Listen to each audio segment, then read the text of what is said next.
వర్షాకాలం మొదలైంది. కొద్దిగా చలిగా అనిపిస్తోంది.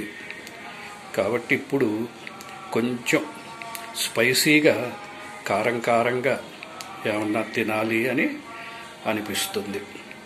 రండి, ఈరోజు మీకు స్పైసీగా ఉండే, టేస్టీగా ఉండే ఆవకాయ ఫ్రైడ్ రైస్ ఎలా చేసుకోవాలో చూపిస్తా. ఆవకాయ ఫ్రైడ్ రైస్ కావాల్సిన పదార్థాలు ఏంటో ముందు చూద్దాం. ఉడికించి పెట్టుకున్న క్యాప్సికము, బీన్స్ ముక్కలు, ఉల్లిపాయ ముక్కలు, కొత్తిమీర తరుగు, టొమాటో ముక్కలు, పచ్చిమిర్చి ముక్కలు, సాల్ట్, ఆయిల్, ఆవకాయ, అన్నం. రండి, ఇప్పుడు ఎట్లా తయారు చేయాలో మీకు చూపిస్తాను.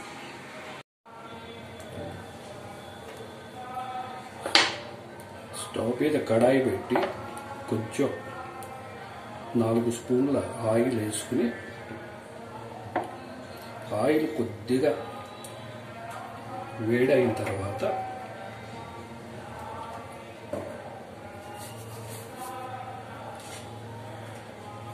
ముందే రెడీగా పెట్టుకున్న టమాటో ముక్కలు, పచ్చిమిర్చి ముక్కలు, కొత్తిమీర,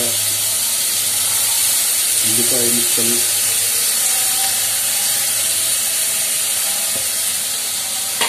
అలాగే క్యాప్సికమ్, బీన్స్ ముక్కలు,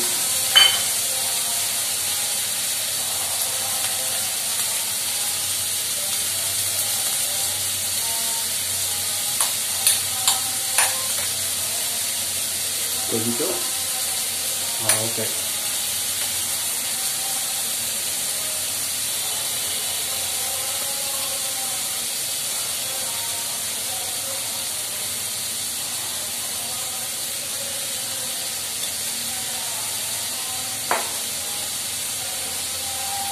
కొద్దిగా సాల్ట్,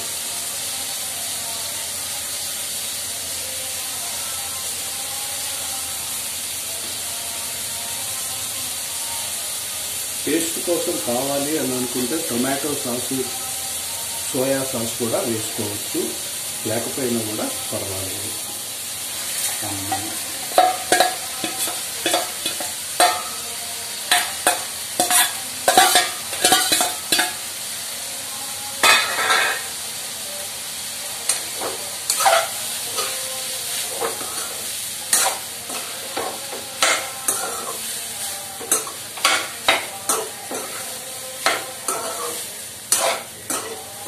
చూడండి, 2 నిమిషాల్లో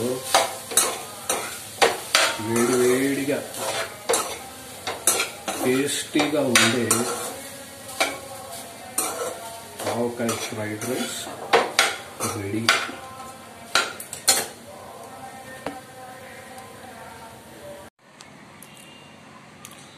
చూసారా, ఎగ్జాక్ట్లీ 5 మినిట్స్లో spicy and Emmy avakaya fried rice ready. ఈ వర్షం పడుతోంది కాబట్టి ఈ చిరుజల్లుల్లో ఇట్లా కొంచెం స్పైసీ ఫ్రైడ్ రైస్ తింటే చాలా బాగుంటుంది కదండి. తెలుగువాడి భోజనానికి ఏమని చెప్పాలండి? తెలుగువాడి రుచే రుచి, వాడి అభిరుచే వేరు.